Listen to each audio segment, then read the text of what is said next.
Assalamualaikum warahmatullahi wabarakatuh. Waalaikumsalam warahmatullahi wabarakatuh. Bismillahirrahmanirrahim. Alhamdulillahi rabbil alamin. Wassalatu wassalamu ala asyrafil anbiya'i wal mursalin Sayyidina wa habibina wa maulana wa qurrati a'yunina Muhammadin wa ala alihi wa ashabihi wa man tabi'ahum bi ihsanin ila yaumiddin. Rabbi syrah li sadri wa yassir li amri wa hlul 'uqdatam min lisani yafqahu qawli. Rabbi zidna ilma wa rizqna fahma, amin ya rabbal alamin. Amma ba'du. Selamat datang teman semua di ngaji Ihya mingguan pada malam hari ini tanggal 5 November. Mari kita mulai ngaji kita dengan menghadiahkan Fatihah kepada muallif kitab Ihya Hujjatul Islam Abi Hamid Al-Ghazali, dan kita mohon atau saya mohon hadiah Al-Fatihah ini juga diniatkan sebagai wasilah kepada Allah Subhanahu wa taala untuk kesembuhan beberapa teman-teman kita, saudara-saudara kita, juga saudara saya sendiri yang sedang mengalami sakit saat ini. Dan terutama saya ingin menyebut secara spesifik Mas Eri, suaminya Mbak Nurul Agustina, yang sekarang juga sedang kurang sehat ya, kurang baik kesehatannya. Kita bacakan Al-Fatihah pada malam hari ini untuk kesembuhan beliau, kesembuhan saudara-saudara kita, teman-teman kita, dan juga wasilah melalui ngaji Ihya malam ini. Semoga kita semua dihindarkan dan dilindungi dari pandemi sekarang ini dan semoga pandemi ini segera diangkat oleh Allah dari bumi Indonesia, dan semoga pemerintah kita bisa tatak kuat menghadapi dan mengatasi pandemi ini ya. Ila ruhi nabiyina wa syafiina Muhammadin sallallahu alaihi wasallam, wa ila arwahil anbiya'i wal mursalin, wa ila arwahi al-awliya'i wa syuhada'i wa salihin, khususan ila ruhi sultanil awliya' Syekh Abdul Qadir Al-Jilani, wa khususan ila ruhi Hujjatul Islam Abi Hamid Al-Ghazali, wa ila ruhi Asy-Syaikh Al-Akbar Muhyiddin Ibn Arabi qaddasallahu asrarahum wa nawwara daraihahum wa adainam barakatihim wa nafa'ana bi ulumihim, wa ila arwahi amwatil muslimin wal muslimat wal mu'minin wal mu'minat, khususan ulama'ina ulama'a Nahdlatul Ulama muassisi wa ulama'ana muassisi al-ma'ahidil islamiyah, wa khususan ila ruhi Asy-Syaikh Hadratus Syekh Hashim Asy'ari Gustur, Kiai Wahid, Kiai Khalil Bangkalan, Kiai Khalil Kasingan, Kiai Maksum Lasem, Kiai Abdul Hamid Pasuruan, Kiai Ali Maksum, Kiai Ahmad Siddiq, semuanya wafalallahu dzunubahum wa satara ayubahum wa ya'li darajatihim syai'ulillahi lahumul Fatihah. A'udzu billahi minasyaitonir rajim. Bismillahirrahmanirrahim. Alhamdulillahi rabbil alamin arrahmanir rahim maliki yaumiddin. Iyyaka na'budu wa iyyaka nasta'in. Ihdinas siratal mustaqim siratal ladzina an'amta 'alaihim ghairil maghdubi 'alaihim waladdallin. Amin. Bismillahirrahmanirrahim. Qala al-muallifu rahimahullahu ta'ala wa nafa'na bihi wa bi'ulumihi fid dharain. Amin. Rabbi yassir wa a'in. Kitab Ihya halaman 1018 mengenai soal humor ya, mizah. Kemarin kita sampai di halaman 1018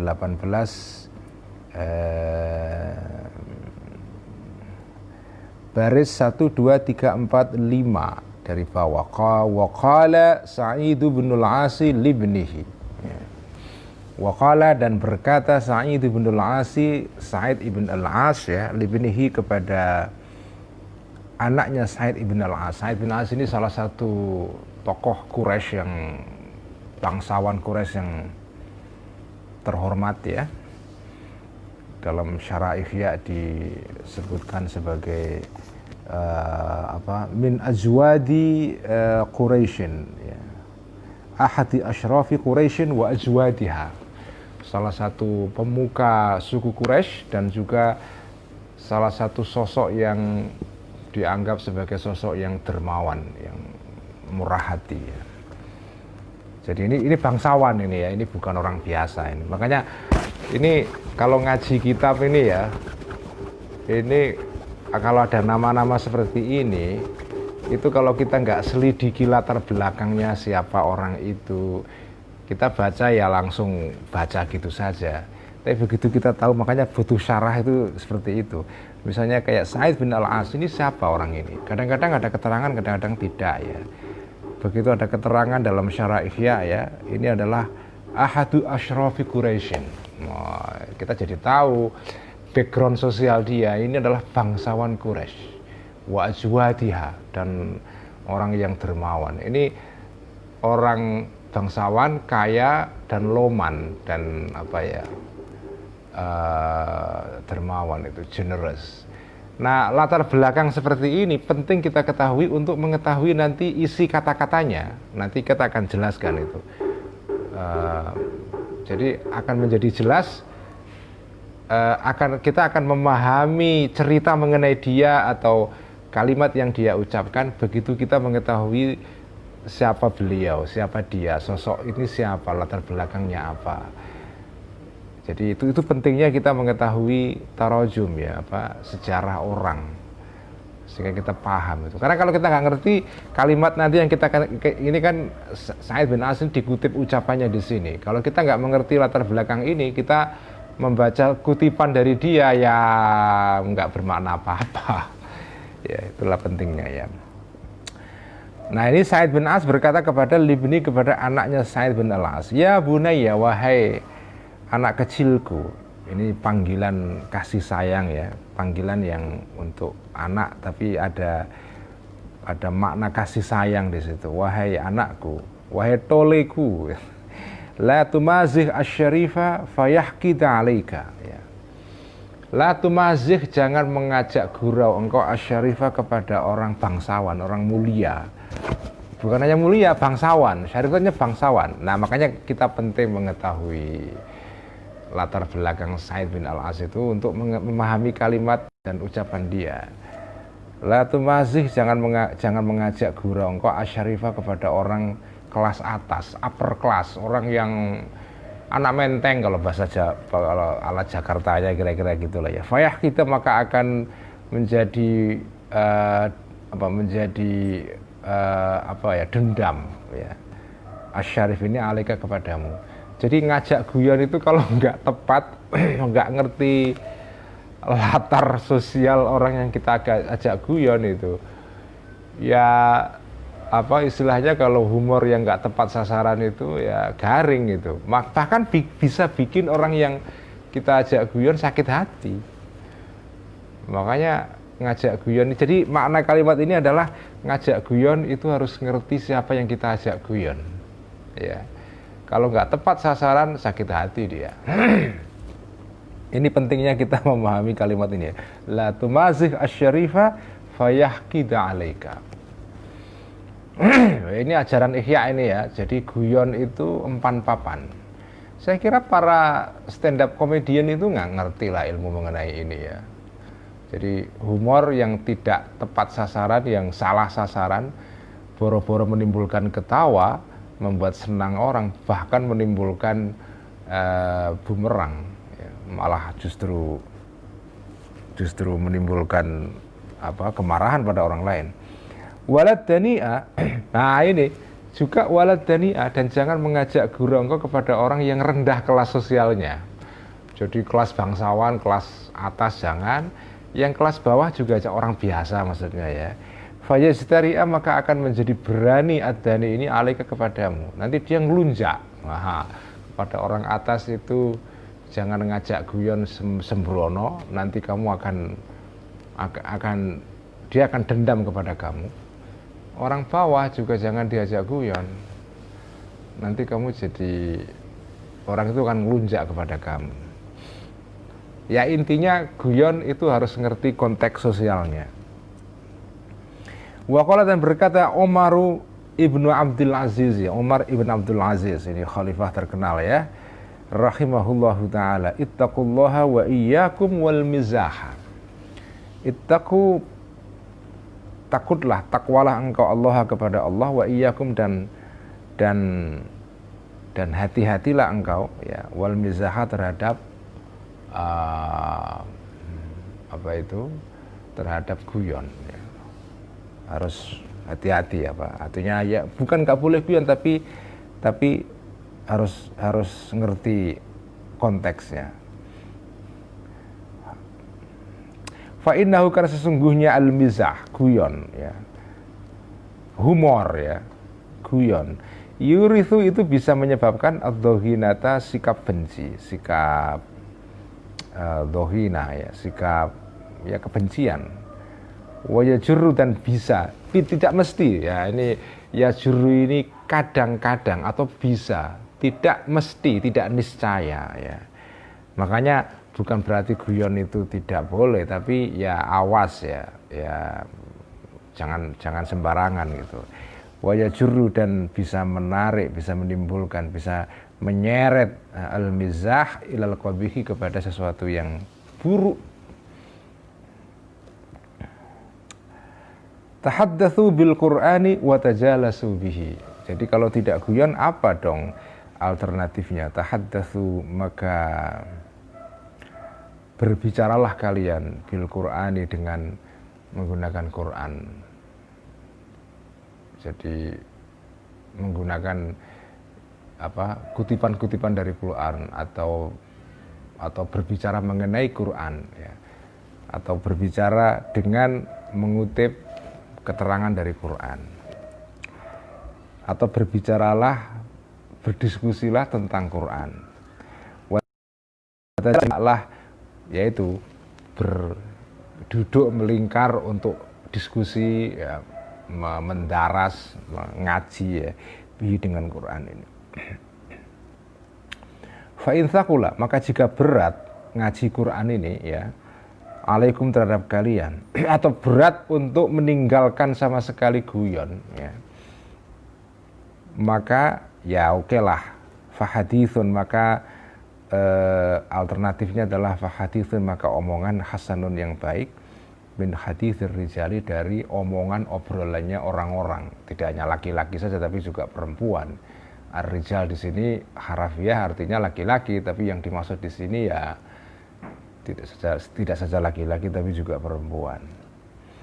Wa qala, dan berkata Umar ya, radhiyallahu anhu, ini khalifah yang kedua ya, atadruna lima summiyal mizahu mizahan.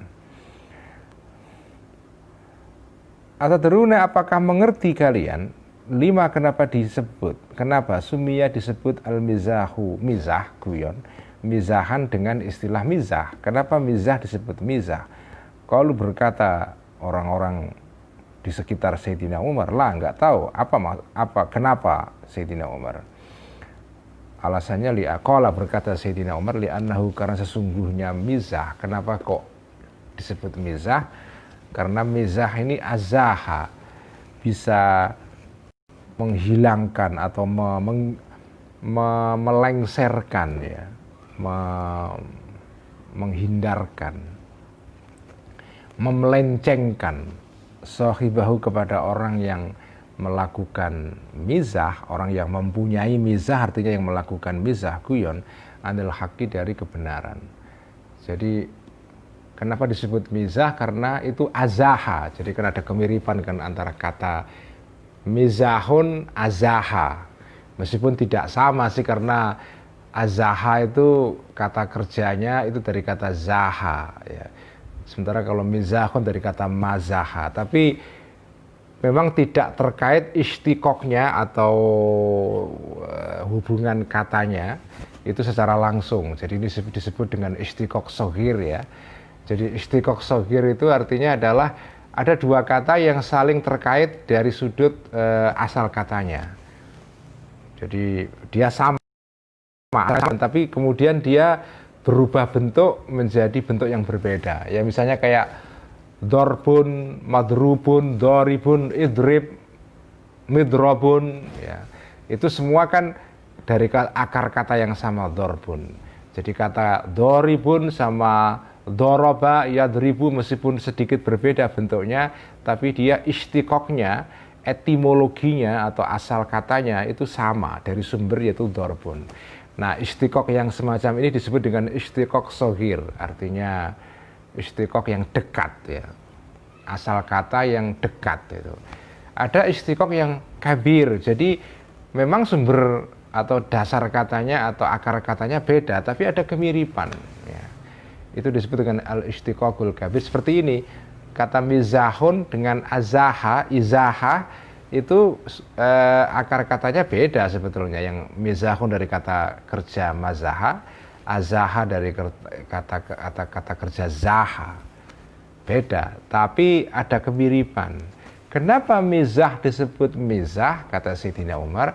Karena azaha, guyon itu bisa membuat orang itu azaha, tergelincir, itu namanya azaha ya. Jadi azaha, mizah itu ya agak mirip lah ya. Itu namanya istiqaq kabir, al-istiqaqul kabir. Yang mau belajar mengenai soal al-istiqaqul kabir ini bisa membaca bukunya seorang lughawi ahli bahasa namanya Ibnu Jinni. Dalam bukunya judulnya adalah Al-Khasa'is ya. Itu buku yang luar biasa dahsyat. Itu Ibnu Jinni itu seorang ahli nahwu.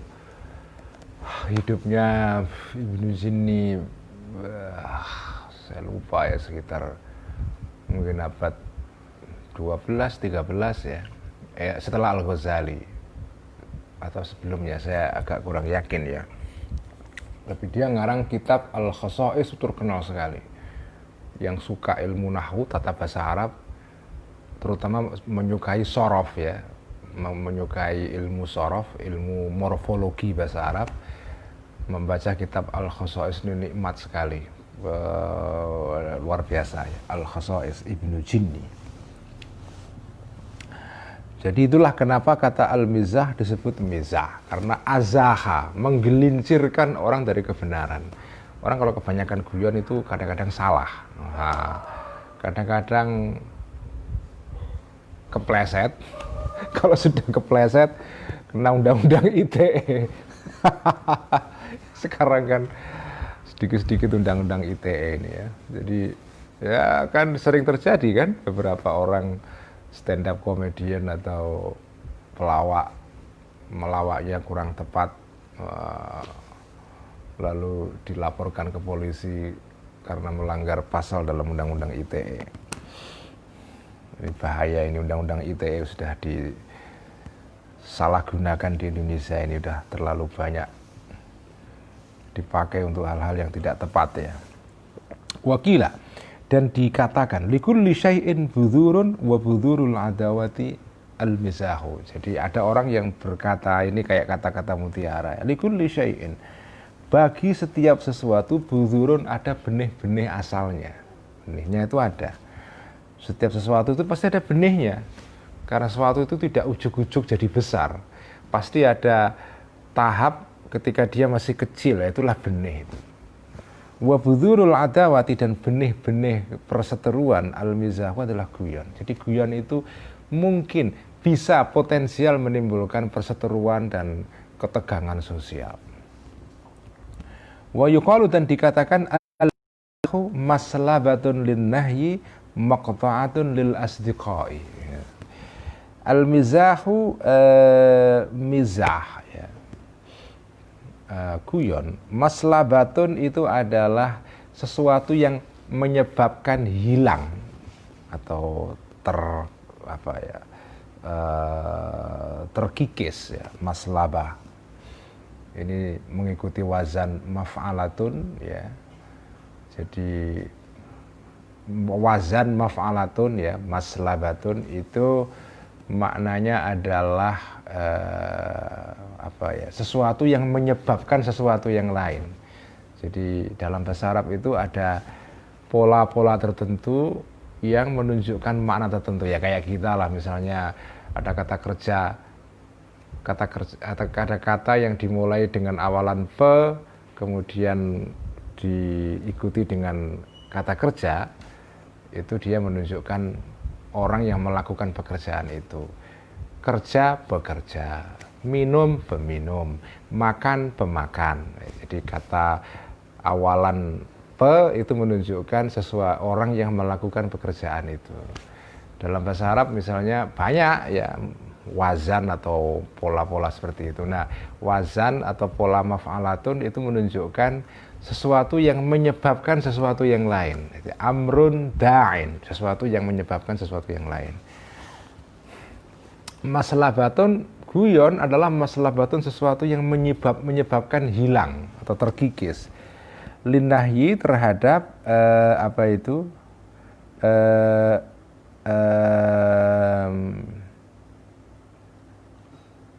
linnuha, ya bukan linnahyi, linnuha, sorry.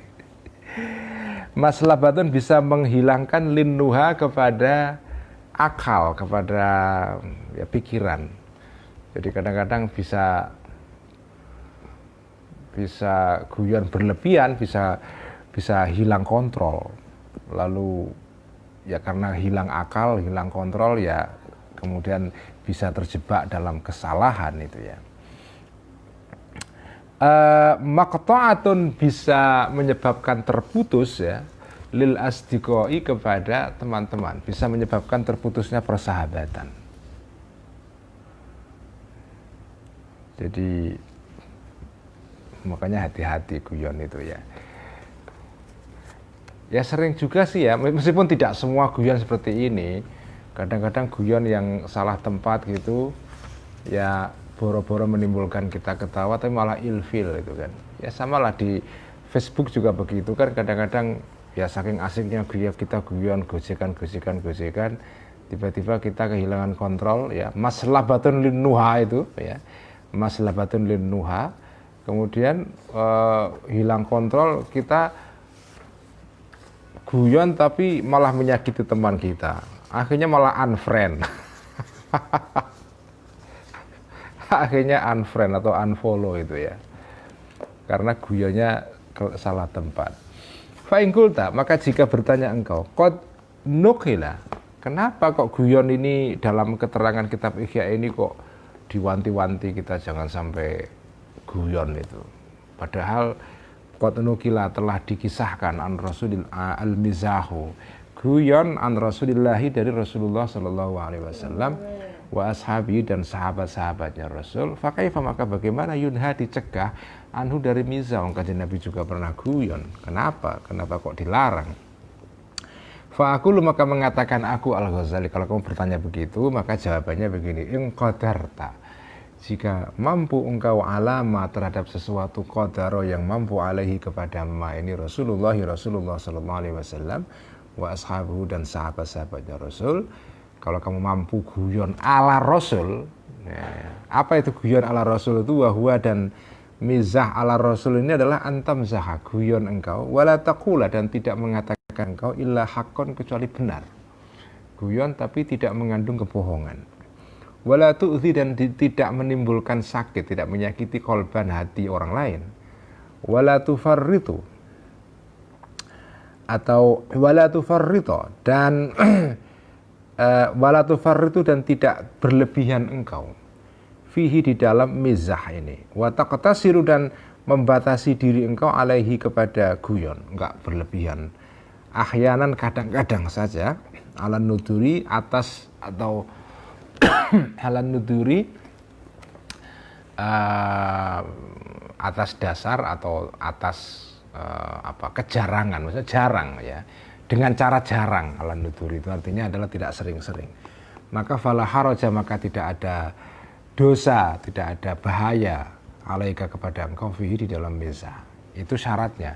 Jadi guyon boleh tapi tidak menimbulkan sakit hati ya, enggak berlebihan, kadang-kadang saja. Kalau tiap hari guyon terus dan berlebihan ya janganlah ya.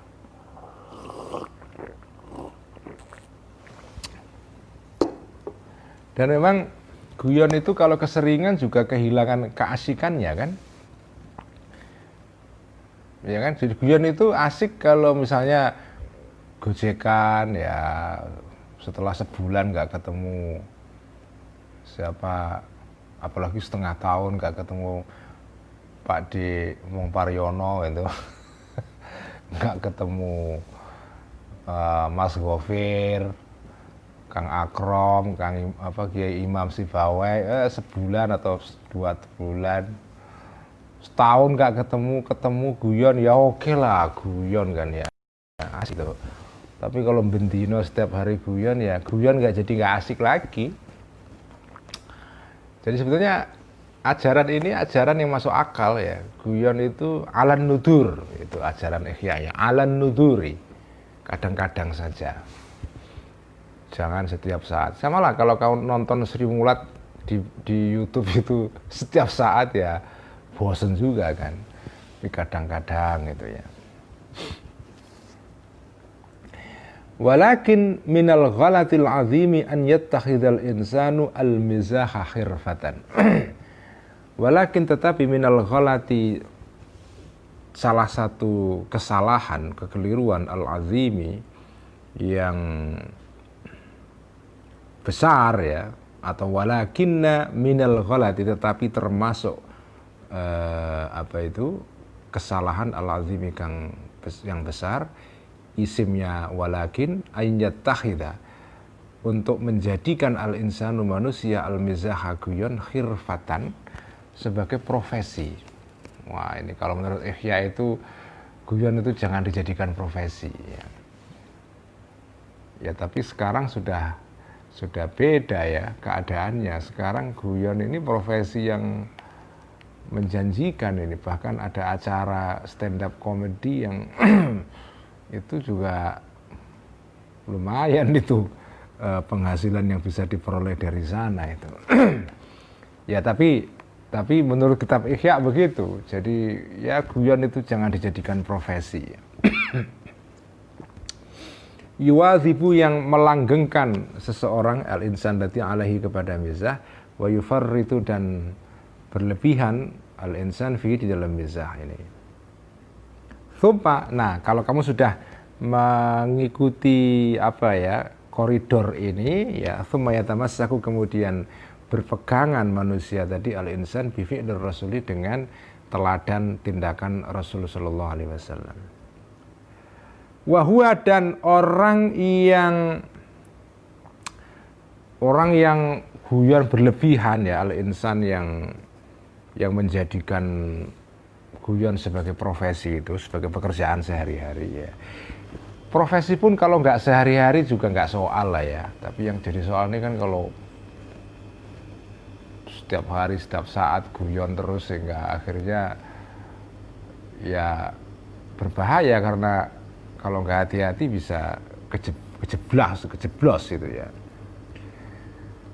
Wahua, dan orang yang tadi itu menjadikan manusia guyon sebagai profesi itu kaman seperti orang yaduru yang berputar, naharuhu, siangnya orang ini, ma'az-zunuji, bersama orang-orang. Az-zunuj itu artinya adalah orang-orang berkulit hitam atau orang negro, itu kalau dalam bahasa sekarang ya. Az-zunuj itu jamaknya kata zinjun, artinya adalah orang negro yang rambutnya itu seperti dikrol, itu diberintik itu ya. Itu namanya az-zinj ya, orang-orang Ethiopia, orang Somalia, orang daerah sekitar situ. Jadi az-zinj ini adalah kalimat atau kata istilah yang dipakai pada zaman Arab ketika itu untuk menunjuk kepada orang-orang Afrika, terutama orang-orang yang dari daerah seberangnya daerah seberangnya Lautan Merah, seperti yaitu Ethiopia, Somalia, Eritrea, kemudian daerah-daerah sekitar situ, itu yang disebut dengan az-zinj itu. Nah, orang-orang negro ini, orang-orang kulit hitam ini, itu dikenal, tidak semua tapi dikenal, mereka ini punya kemampuan untuk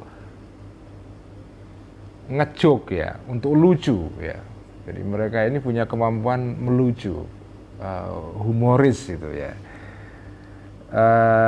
Nah ini orang yang setiap hari duduk bersama orang-orang negro ini, yang dulu melihat orang ini ilaihim kepada az-zunuj wa ila raqsim, dan kepada tariannya az-zunuj. Orang-orang negro, orang-orang Afrika ini kan terkenal punya tarian-tarian tradisional yang memang khas ya, yang lebih kaya daripada orang Arab ya, jelas itu lebih kaya daripada orang-orang Arab. Makanya orang-orang Arab suka melihat orang-orang hitam yang menjadi budak ini, melihat mereka menari karena tariannya memang menarik.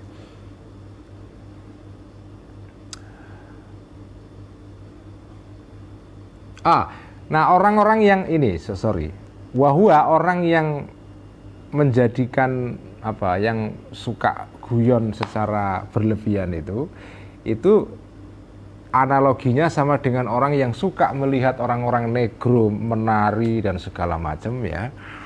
Orang-orang negro ini kan, orang-orang Afrika ini suka menari, dan jadi dia suka melihat orang-orang negro ini menari, kemudian wayatamassaku, dan berpegangan orang ini bi anna Rasulullah, sesungguhnya Rasulullah sallallahu alaihi wasallam adzina, mengizinkan di Aisyah, kepada Siti Aisyah, fin nazari, dalam melihat ila raqsiz zunuji, kepada tarian orang-orang negro, fi yaumi idin, di dalam pada suatu hari raya. Kan Kanjeng Nabi pernah mengizinkan Sayyidatina Aisyah, Siti Aisyah nonton tarian orang-orang Afrika. Jadi ya saya nonton dong setiap hari itu. Jadi menggunakan contoh Siti Aisyah ini untuk membenarkan, melegitimasi kesenangan dia nonton tarian itu. Wahua, dan ini menjadikan tindakan menjadikan contoh Siti Aisyah sebagai legitimasi ini khotoun, salah. Kenapa? Idh minas saghairi. Memang Siti Aisyah nonton pada saat setahun sekali atau setahun 2 kali pada hari raya, nonton orang nari ya, ada orang Afrika nari ya. Hari raya kan hari senang-senang, Nabi mengizinkan Siti Aisyah nonton tarian itu. Tapi ini orang menjadikan contoh ini sebagai legitimasi untuk membenarkan tindakan dia nonton terus-terusan tanpa kontrol. Itu salah. Idh minas saghairi, karena sesungguhnya sebagian dari dosa-dosa kecil ya, atau kesalahan-kesalahan kecil, sesuatu kesalahan yasiru yang menjadi ini kabirotan, jadi besar. Ya memang ada dosa kecil kalau dilakukan secara konsisten ya, jadi dosa besar. Bil israri, karena terus menerus ya.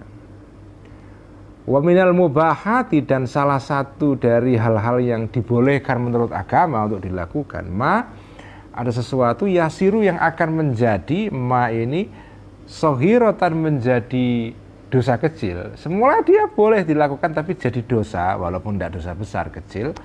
Bil israri, karena terus menerus dilakukan. Jadi ini hati-hati ya. Jadi ya ini kalau kita ngaji kitab Ihya atau tasawuf, itu kan diajari kita untuk mengerti batas itu ya. Ada hal-hal yang halal, boleh, mubah ya. Tapi kalau dilakukan secara berlebihan ya dari semula mubah jadi dosa. Ada sesuatu yang dosanya dosa remeh, kecil, tapi karena dilakukan secara permanen jadi dosa besar itu ya. Jadi ini soal proporsi ya, soal ngono ya ngono ning aja ngono, kira-kira gitulah kalau filosofi Jawanya ya. Jadi soal dosis itu. Ya intinya ajaran tasawuf, ajaran yang bagaimana menjadi manusia rohani itu ya batas memang. Sesuatu yang mubah tapi kalau dilakukan secara berlebihan jadi haram. Nah, itu kan. Wah, ini kan boleh. Jadi saya akan melakukannya sesuka saya. Itu semula mubah, semula boleh jadi nggak boleh itu ya. Fala yambaghi, maka tidak seyogianya an yuhfila, untuk lupa ya seseorang anhata dari ini. Jadi jangan lupa, ini batas. Ini makanya teori batas ini ya, teori mengenai batas. Qadrud darurah, qadrul hajah, kembalinya semua ke situ sebetulnya. Jadi intinya ajaran Ihya atau ajaran tasawuf itu adalah menanamkan kesadaran pada diri kita tentang batas-batas yang pantas itu. Dan batas-batas ini tidak sekedar batas-batas halal haram. Ya kalau halal haram itu enak, jelas ya. Tapi yang halal pun itu ada batasnya juga itu. Karena kan kalau batas halal haram itu kan sederhana. Karena dalam agama yang sesuatu yang disebut haram itu sedikit sekali. Ya, sesuatu yang disebut haram itu sedikit sekali itu. Makanya sertifikasi halal MUI itu kalau misalnya hanya untuk mensertifikasi makanan yang haram saja, itu mungkin lebih meringankan bagi para pengusaha itu, karena yang haram itu sedikit. Semua hal itu halal. Semua hal itu, makanan, minuman itu sebagian besar itu halal semua. Yang haram itu kan ya hanya minuman keras saja. Udah itu aja. Yang haram makanan ya hanya babi, bangkai, darah ya. Udah itu aja kan. Babi, darah, bangkai. Itu di Quran ya. Kalau ditambah di hadis atau ada tambahan misalnya binatang-binatang yang buas, yang dan seterusnya, itu tambahan. Tapi di Quran ya itu aja. Hurrimat alaikumul maitatu waddamu walahmul khinziri. Bahkan daging anjing itu nggak disebutkan di Quran keharamannya. Ya, walahmul kalbi nggak ada dalam Quran itu. Jadi makanya sesuatu yang haram itu jumlahnya sedikit. Semua itu halal. Al aslu fil at'imati al khillu. Jadi kaidah pokok di dalam soal makanan itu semua hal itu halal. Tetapi walaupun halal ya jangan terus ya ini kan halal saya makan seenaknya. Itu juga nggak bisa itu ya. Jadi makanya teori atau ajaran tasawuf itu ajaran mengenai qadrul darurah, qadrul hajah. Kalau guyon ya oke, guyon alan nudur, itu tambahan lagi ini ajaran baru ya alan nudur. Ya sekali-sekali ya, tidak setiap saat guyon terus ya enggak ya. Jadi qadrul hajah, qadrul darurah, alan nudur. Nah itu 3 hal ini yang perlu kita ingat-ingat ya. Naam, iya betul memang begitu ya. Nabi itu atau ya Nabi pernah mengizinkan Siti Aisyah nonton orang nari, atau ya betul bahwa guyon itu ya seperti itu tadi ajarannya atau batas-batasnya. Tetapi rawa pernah mengisahkan, meriwayatkan Abu Hurairah, sahabat Abu Hurairah, annahu sesungguhnya para sahabat qalu pernah bertanya atau pernah berkata para sahabat, ya Rasulullah innaka tuda'ibuna, faqala inni wa in da'abtukum la aqulu illa haqqan ya. Ya Rasulullah, wahai Rasulullah, innaka sesungguhnya engkau, ini pertanyaan bukan kalimat berita ini ya. Innaka sesungguhnya engkau tuda'ibuna mengajak guyon engkau kepada kami wahai Rasul. Loh, jenengan kok guyon? Orang-orang heran itu. Kok Nabi kok guyon gitu. Kok kayaknya nggak pantas gitu kan. Ya. Ya Rasulullah innaka tuda'ibuna. Jadi di sini seharusnya ada tanda tanya di situ ya. Innaka sesungguhnya engkau tuda'ibuna ngajak guyon engkau kepada kami. Kiai kok guyon, kayaknya kok nggak wangun, nggak pantas itu ya. Kanjeng Nabi menjawab, faqala maka berkata, bersabda Kanjeng Nabi, inni wa in da'abtukum, ini sesungguhnya aku, Kanjeng Nabi maksudnya, wa in da'abtu, walaupun mengajak guyon aku kepada kalian, tetapi la aku lu tidak mengatakan aku illa hakon kecuali kebenaran. Ya guyon, tapi tetap tidak pernah bohong itu ya. Wa qala, dan berkata Ata ya, Ata ibn Rabah ya. Wa qala, dan berkata Ata ibn Rabah ya, kalau tidak salah, atau Ata bin Yasar ini ya, karena ada dua Ata bin Abi Rabah ya. Ata ibn Abi Rabah ya. Mana tadi? Inna rajulan, sesungguhnya ini seorang tabi'in ya. Inna rajulan, sesungguhnya seorang laki-laki, sa'ala, berkata atau bertanya rajul ini Ibnu Abbasin kepada Sayyidina Abbas. Akana Rasulullah sallallahu alaihi wasallam yamzahu, apakah ada Rasulullah sallallahu alaihi wasallam yamzahu, guyon, bercengkerma ya Rasul ini. Faqala, maka menjawab Sayyidina Abbas, iya, na'am ya.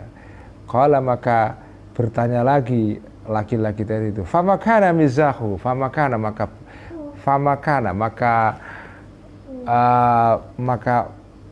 maka apakah, karena ada ya mizahuhu, guyonnya Kanjeng Nabi, guyonnya seperti apa, kira-kira gitu ya. Famakana, maka seperti apakah, kira-kira gitu ya, mizahuhu, guyonnya Kanjeng Nabi ini. Qala, berkata Sayyidina Abbas, kana mizahuhu. Ini diberikan contoh real ini. Contoh ini kisah menarik ini. Kanjeng Nabi itu kalau guyon tuh kayak begini. Karena ada mizahuhu, guyonnya Kanjeng Nabi. Anna, sesungguhnya Kanjeng Nabi Muhammad sallallahu alaihi wasallam kasa, memakaikan atau memberikan pakaian ya, memakaikan Zata yaumin, pada suatu hari, imra'atan, seorang perempuan, min nisa'i, dari istri-istrinya Kanjeng Nabi, sauban, baju, wasi'an, yang gede, yang apa itu, yang lebar ya, yang kedodoran. Jadi satu hari Kanjeng Nabi itu memakaikan pakaian yang lebar kepada istrinya sehingga kedodoran pakaiannya itu. Faqala, maka berkata Kanjeng Nabi laha, kepada istrinya ini, ilbasihi, pakailah engkau wahai istriku, hi, kepada pakaian tadi ini, wahmadi, dan memujilah engkau kepada Allah karena kamu mendapatkan hadiah pakaian ini. Wajurri, jadi ini menarik ya, Kanjeng Nabi ini kan orang, sosok yang walaupun bisa kaya tapi milih miskin. Ya, Kanjeng Nabi itu orang yang bisa kaya, bisa banget. Tapi secara sadar beliau memilih jalan kemiskinan. Kalau istilah orang Katolik, kaul kemiskinan, orang-orang apa itu, ordo Fransiskan atau Yesus itu punya kaul kemiskinan gitu ya. Jadi Kanjeng Nabi itu karena miskin ya, kadang-kadang kalau memberikan atau menghadiahkan pakaian kepada istrinya itu tidak pas ukurannya, nggak kayak sekarang diajak ke mall terus suruh masuk ke fitting room, nih coba ini Pak, coba dulu pas, cocok, beli gitu kan. Nggak begitu, yes, pokoknya dapat pakaian seadanya saja. Pakaian perempuan dihadiahkan kepada istrinya, kadang cocok, kadang tidak. Nah ini kalau kebetulan dapat pakaian yang kedodoran, kemudian dihadiahkan kepada istrinya, ya. Tapi sambil dibombong, tapi lucu bombongnya itu. Jadi ilbasi, pakailah wahai istriku, hi, kepada pakaian ini pakaian baru ini, pakailah, wahmati, dan memujilah engkau kepada Allah karena dapat pakaian baru ini. Udah, ini pakaian hadiah nikmat dari Allah ini. Wajurri, dan seretlah engkau minhu, dari pakaian ini, zailan, apa ya, buntut ya, kazailil arusi, seperti buntutnya pakaian seorang pengantin. Ya memang kegedean, tapi niati sajalah ini kayak pakaian pengantin sehingga ada buntutnya diseret-seret gitu kan. Padahal sebetulnya ya ini pakaian, ya dapatnya itu saja, tapi Kanjeng Nabi apa ya, guyoni istrinya itu ya.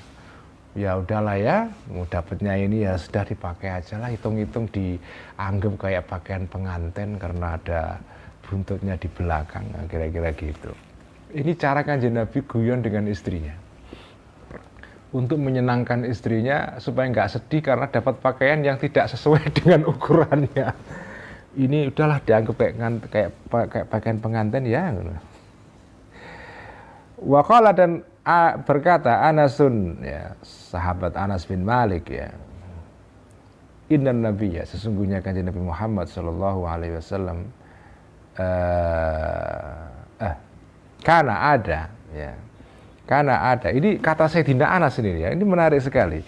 Ada Kanjeng Nabi ini min afkahin nasi, termasuk orang yang paling lucu di antara manusia. Min afkahin nasi, dari orang yang suka fukaha, suka humor di antara manusia. Ma'anisaihi, bersama istri-istrinya Kanjeng Nabi. Istri Kanjeng Nabi itu kalau bersama istrinya sering guyon. Sering guyon. Ya. Kanjeng Nabi adalah orang yang suka guyon dengan istrinya. Min afkahin nasi ma'anisaihi, kata Sayyidina Anas bin Malik. Waruya, dan dikisahkan sesungguhnya Kanjeng Nabi, karena ada Kanjeng Nabi ini kathirat tabassumi, banyak senyumnya. Kathirat tabassumi, banyak senyumnya. Nah ini kan hari-hari ini lagi rame dunia karena gara-gara ada kartun Kanjeng Nabi yang melecehkan Kanjeng Nabi dan bikin marah orang-orang Islam, ya. Dan ya memang di dalam ajaran Islam itu tidak dianjurkan melukiskan Kanjeng Nabi secara visual itu. Jadi sebaiknya jangan, ya, karena dikhawatirkan kalau ini dulu ya alasannya, ya, kalau Kanjeng Nabi itu dilukis secara visual, kelihatan wajahnya, itu dikhawatirkan akan menjadi objek sesembahan itu, ya. Ya sekarang kan sudah tidak begitu, jadi sebetulnya melarang orang kita terlalu terobsesi melarang orang untuk menggambar Kanjeng Nabi itu sebetulnya ya kurang tepat. Kalau menggambarnya untuk menghormati Kanjeng Nabi ya oke lah, ya. Yang jadi soal kan seperti kartun Denmark yang menggambarkan Kanjeng Nabi untuk menghina, ya itu memang itu ya nggak boleh itu. Tapi kalau menggambarkan Kanjeng Nabi dengan cara yang penuh penghormatan, misalnya wajahnya dikosongkan, ya tidak digambarkan wajahnya. Kan banyak itu lukisan-lukisan, terutama lukisan Isra Mi'raj, Kanjeng Nabi menaiki burak, itu kan banyak lukisan seperti itu, cuma wajahnya Kanjeng Nabi nggak dilukis, ada badannya segala macam. Nah, tapi memang secara umum tidak dianjurkan, bahkan dilarang dalam Islam itu melukis Kanjeng Nabi. Tetapi itu tidak berarti bahwa Kanjeng Nabi tidak boleh menggambarkan Kanjeng Nabi sama sekali. Menggambarkan Kanjeng Nabi itu boleh, tapi menggambarkan secara verbal, secara lesan. Artinya kita menulis, menggambarkan Kanjeng Nabi dengan kisah misalnya. Kanjeng Nabi itu adalah min afkahin nasi ma'anisaihi, orang yang paling suka humor dengan istrinya. Kanjeng Nabi adalah kathirat tabassumi, orang yang suka senyum, itu menurut Sayyidina Hasan, ya. Atau dikisahkan itu begitu. Kanjeng Nabi adalah orang yang suka diajak ngobrol. Itu seperti dikisahkan dalam asbabun nuzulnya sebuah ayat dalam surat Al-Ahzab itu, ya. Suka ngobrol dengan sahabatnya, sampai sahabatnya begitu asiknya suka ngobrol sampai kelewat batas sehingga Kanjeng Nabi terganggu privasinya. Turun ayat, ya kamu kalau bertamu kepada Kanjeng Nabi ya boleh, jika sudah dikasih minuman, makanan, pulanglah, jangan terus ngobrol di situ, rokok, ngopi, nyangkruk sampai berjam-jam. Ya kalau kalau nggak tahu diri kan ya kasihan, Kanjeng Nabi kan butuh istirahat, bergaul dengan istrinya, ya. Jadi Kanjeng Nabi itu orang yang enak diajak ngobrol. Jadi, dan ada banyak kitab yang ditulis oleh para ulama yang menggambarkan sifat-sifat Kanjeng Nabi, ya, yang disebut dengan asyama'il ya, sifat-sifat Kanjeng Nabi. Baik itu sifat fisiknya, Kanjeng Nabi itu wajahnya seperti ini, rambutnya seperti ini ya, jidatnya seperti ini. Jadi itu penggambaran yang begitu detail mengenai fisiknya Kanjeng Nabi itu kita jumpai banyak dalam hadis-hadis dalam kitab-kitab para ulama. Apa artinya? Tidak dilarang menggambar Kanjeng Nabi, tapi menggambar verbal. Jadi dalam Islam itu yang dianjurkan itu tidak menggambar secara visual, tapi menggambar secara verbal seperti yang kita baca dalam kitab Ihya ini. Karena yang dianjurkan itu menggambarkan Kanjeng Nabi secara verbal, maka ini positif, ini mendorong literasi, orang nulis. Jadi yang dianjurkan di Islam itu memang menulis, tradisi menulis. Kalau melukis itu nggak dianjurkan itu. Ya, makanya tradisi menulis kitab dalam Islam itu luar biasa kaya sekali. Tapi sekarang orang-orang Islam tradisi literasinya di Indonesia ini rendah sekarang. Ini berlawanan dengan sejarah peradaban Islam ini. Peradaban Islam itu peradaban literasi. Bahkan menggambarkan Kanjeng Nabi boleh, cuma menggambarkan secara tulisan, secara lisan, secara verbal. Jadi dengan nulis kitab sebanyak-banyaknya mengenai Kanjeng Nabi, sifat-sifatnya, boleh. Dan banyak sekali itu Kutubus Syama'il, kitab-kitab mengenai sifat-sifat Kanjeng Nabi itu. Salah satunya Asy-Syama'il karya Imam Tirmidzi ya. Kemudian kitab Asy-Syifa Bita'rifi Hukukil Mustafa karangan Qadhi Iyad, ini seorang ulama besar mazhab Maliki yang hidupnya kira-kira sezaman dengan kerajaan Singasari ya. Luar biasa itu kitab Asy-Syifa itu. Jadi boleh menggambarkan Kanjeng Nabi tapi digambar secara verbal, bukan secara visual. Maknanya apa? Ini mendorong orang Islam untuk menulis, ngarang kitab, mengembangkan tradisi literasi, dan seterusnya. Sekian ngaji Ihya malam ini, kita teruskan minggu depan ya. Nanti kita akan baca lagi kisah-kisah mengenai Kanjeng Nabi yang banyak sekali ini. Sekian, semoga ngaji Ihya pada malam hari ini membawa berkah dan kita diberikan kemampuan untuk mengamalkan isi kitab Ihya. Dan mari kita tutup ngaji Ihya dengan bacaan sholawat tibbil qulub. Allahumma salli ala sayyidina Muhammadin tibbil qulubi wa dawaiha wa afiyatil abdani wa shifaiha wa nuril absari wa dhiyaiha wa ala alihi wa sahbihi wa sallim.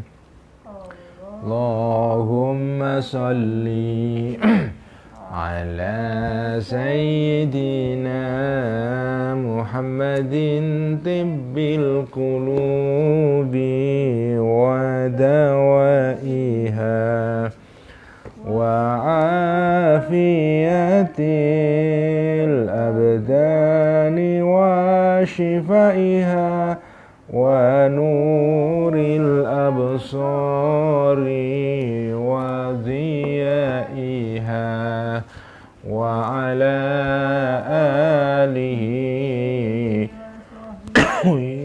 wa sallim.